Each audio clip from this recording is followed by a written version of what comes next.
Bismillahirrahmanirrahim. Alhamdulillahi Rabbil Alamin. Wassalatu wassalamu ala Sayyidina Muhammad wa ala alihi wa sahbihi ajmain. Assalamualaikum warahmatullahi ta'ala wabarakatuh. Alam nyo, labis kaming na-impress sa dami ng mga dumalo dito sa First Assembly, General Assembly ng UBGP sa Lanao del Sur, Lanao del Norte at Marawi City. Napakaraming tao ang nandito. Kaya nga, yung iba hindi pa nakapasok hanggang ngayon. So, then nakita natin kung gaano karami yung mga mayors na nandito. Mga mayors, local government officials, yung mga ministers namin halos nandito na lahat. Yung mga ministers ng Juan. So, mayroon din mga governors, katulad ni Governor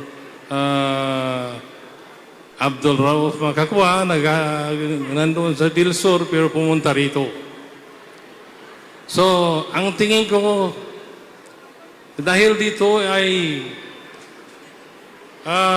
kung itong lahat ng nandito ngayon ay buboto sa UBGP.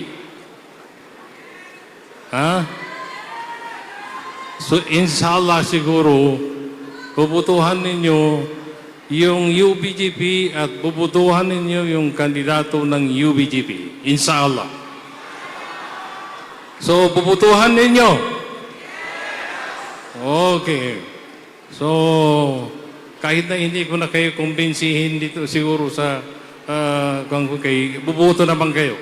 Kasi yun ang importante.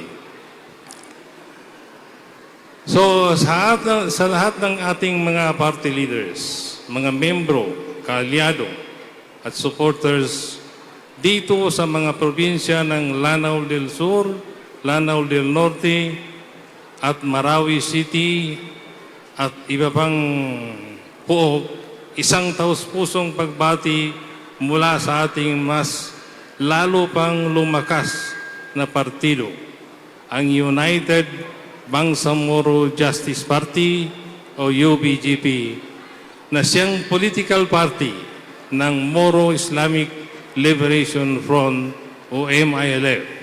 Marami pong salamat sa inyong patuloy na suporta sa ating political party na siyang tunay na may malasakit sa lahat ng Bangsamoro, inshallah. Bigyan ko lang kayo ng background. Alam nyo, palagi kong sinasabi na itong ginagawa natin ngayon is still a continuation of the jihad o yung struggle natin. Kung matatandaan ninyo, nagsimula tayo sa jihad, nag-organize tayo ng mga organization, mga front organization. Marami tayong in-organize na front organization. Ang purpose noon is para immobilize yung Bangsamoro na sumali sa jihad, sumali sa struggle. So marami tayong in-organize. Dito sa Lanao, mayroong mga organization dito. Yung isa sa naging famous na organization dito, yung Ansarul Islam, kung natatandaan ninyo. Siguro karamihan sa inyo may marunong ng Ansarul Islam. Sa amin, mayroon din Mandarul Islam. Mayroon mga ibang organization. So those are front organization para maka-organize tayo ng mga tao na hahawak sa jihad. So lahat ng itong mga organization, doon nakuha yung mga membro ng yung struggle natin. So, sumunod doon, nag-organize tayo ng front organization. Yung Moro National Liberation Front, yun ang nauna na in-organize. This was, I think, around 1970, na mga 1960s. nag-organize. Then after that, nagkaroon na tayo ng revolutionary struggle. Ang revolutionary struggle is, ibig sabihin nito is, we need to change the status. Kung ano yung status. Kailangan palitan natin. Kasi alam natin na yung status noon, very unfair sa atin. Itinuturing tayo na hindi Pilipino. Itinuturing tayo na kalaban ng gobyerno. Itinuturing tayo na mga ibang tao dito sa Pilipinas. So, nagkaroon na ng genocidal campaign against the Bangsamoro. Alam niyo maraming namatay sa Cotabato, sa Lanao, sa Sulu, sa ibang yung mga famous dito, yung Manili Massacre. Yung dito merong Tacob Massacre. Dito sa Lanao.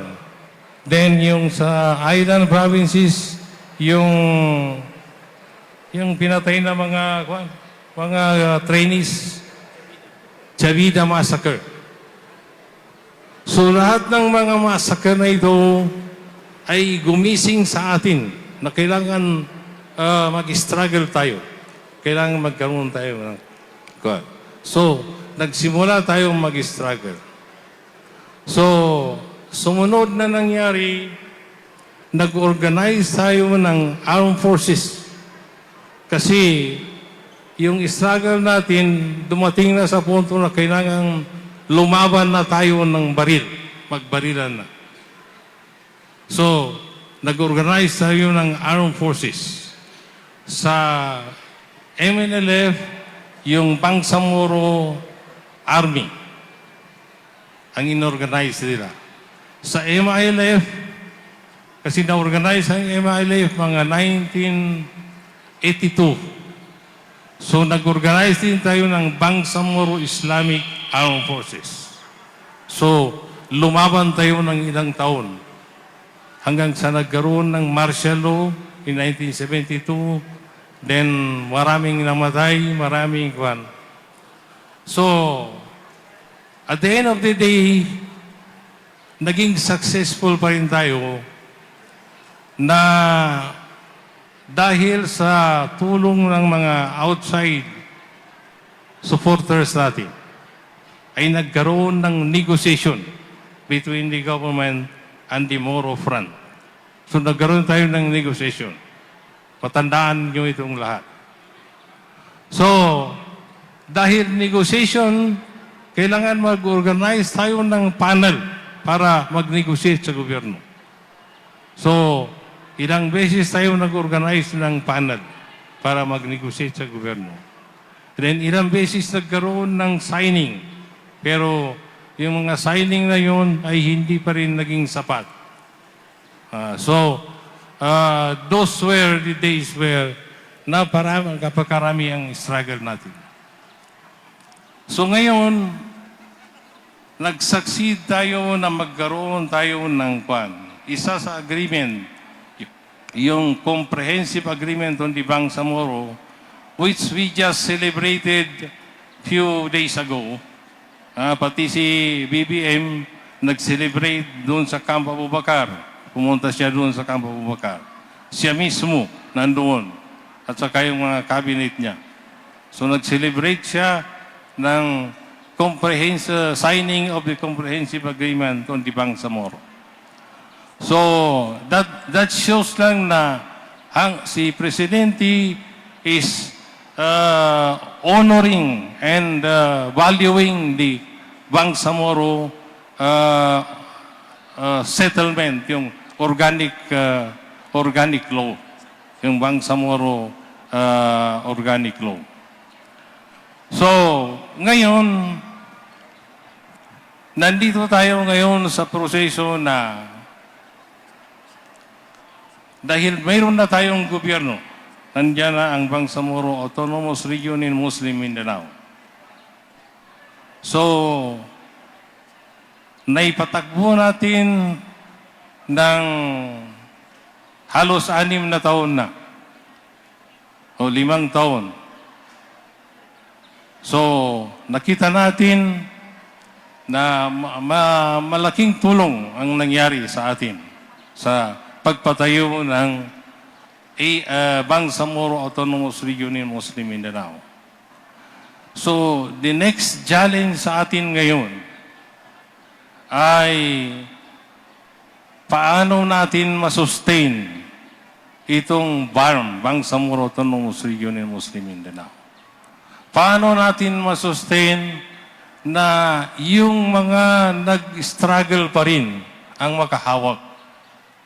Kasi ito yung magiging instrumento natin, ito ang dahilan kung bakit gusto natin hawakan ito ay para maging instrumento natin na mabago ang situation ng ating mga Bangsamoro, mabago ang ating situation ng ating mga homeland, at saka magkaroon ng magandang pamumuhay dito sa Bangsamoro area. So, yan ang struggle natin ngayon. Paano natin magamit itong Bangsamoro Autonomous Region Government BARM, Bangsamoro Autonomous Region in Muslim Mindanao, na ma-address yung problema ng ating society, problema ng ating mga tao. So kaya, gusto natin na ang hahawak pa rin dyan sa gobyerno ay yung mga taong nagsakripisyo. Kasi masisiguro natin na yung mga taong nagsakripisyo ay talagang gagawin nilang lahat ng paraan para magamit ang BARM sa ikabubuti ng Bangsamoro, ikabubuti ng Bangsamoro homeland. So yun ang kuwan. So, kaya nakikita ninyo na nagpupursigi tayo. Ako, sa aking paningin, ako, pagod na ako talaga na mamuno pa sa kwan. Pero dahil nakikita ko na hindi pa natin na-achieve yung ating kwan, ang ating hinahangad na makakabuti sa ating mamamayan, makakabuti sa ating homeland, hindi pa ito na fully na complete. So, kaya ngayon, nagpatayo tayo ng political party. Itong political party, dahil ang laban na ngayon is already a democratic process. Hindi na armas, hindi na negotiation, hindi na kundi democratic process. Kaya kailangan natin ang political party. Ito ang dahilan kung bakit nagpatayo tayo ng political party. Hopefully, itong political party, ito rin ang ipinaglaban ng MNLF, ito rin ang ipaglalaban ng UBGP, yung ipinaglaban ng MILF, yung ipinaglaban ng ating mga Bangsamoro na hindi pa natin nakukuha, hindi pa natin natutupad. So, ito lang maging kwa. So, kaya gusto namin na hanggang ngayon yung UBG pa rin ang magiging government of the day sa ARM. Ako, hindi ko na, ako pa ang maging chief minister. Kahit na sino. As long as galing dito sa mga nag-struggle. Galing ang majority pa rin na hahawak ng BARM ay galing sa mga nag-struggle. Ay yun lang ang kailangan natin. Because we need to continue kung anong nasimulan natin. Kailangan tapusin natin kung anong nasimulan natin. So, kasi alam nyo, with due respect, kung iba ang hahawak sa BARM, siguro babalik sa dating gawi yung BARM. Alam ninyo na hindi naman sa pagmamayabang sa inyo, but we have lot of accomplishment as far as the BARM for the past 2 years.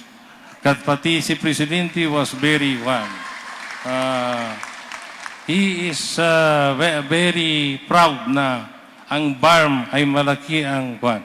So, itong pag-celebrate sa kwan, medyo medyo nagkabulungan kami. Ang sabi niya sa akin, kailangan nandiyan manatili pa rin kayo dyan sa BARM.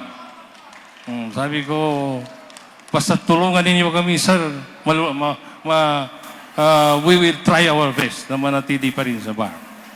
So, yan ang kailangan pa rin natin, makontinue ang serbisyo dito sa BARM ng mga nag-struggle. Kasi, sabi ko nga, continuation pa rin ito kahit hindi pa natapos yung struggle natin.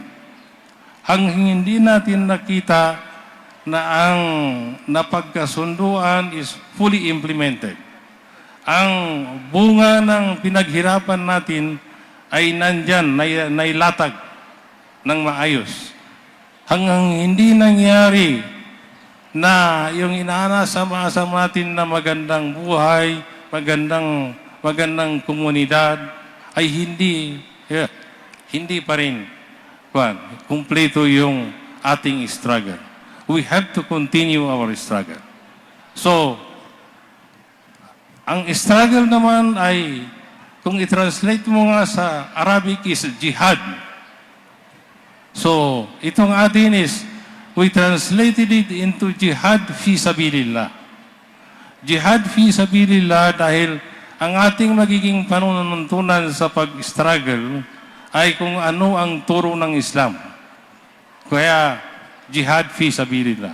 Yung paggobyerno natin, i-declare natin na moral governance kasi gusto natin na yung gobyerno ay maging ang mananaig sa gobyerno ay kung ano yung turo ng Islam, turo ng Allah na paggobyerno. So yan ang ating kadhikain. So kaya, I am very happy na I see you na very supportive kayo sa adhikain ng UBGP. First time ito nakuha. So, tanungin ko lang kayo, buboto ba kayo sa UBGP sa coming 2025 na election sa parliamentary? Okay. Bubotohan ninyo yung mga kandidato ng UBGP sa parliament sa 2025.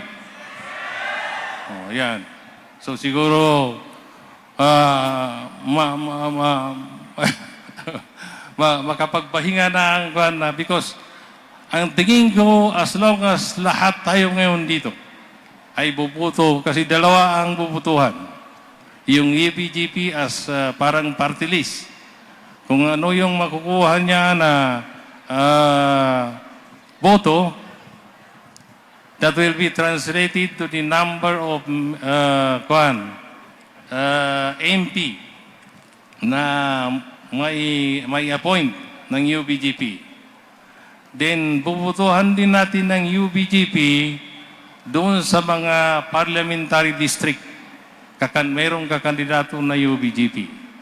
So, yun ang kailangan hinihingi namin sa inyo, papanalunin natin ng UBGP doon sa party list na pagkandidato. Inshallah. Inshallah. So, doon sa mga district, kailangan manalo yung mga kandidato ng ating UBGP. So, kayo ba ay tutulong sa amin? Inshallah.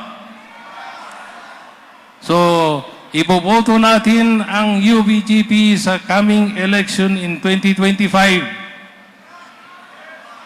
Iboboto natin ang ating mga kandidato sa mga parliamentary district sa 2025. Inshallah. So, thank you very much. Hindi na ako hindi ko na babasahin itong prepared speech ko. Yun lang ang importante. Wassalamualaikum warahmatullahi wabarakatuh.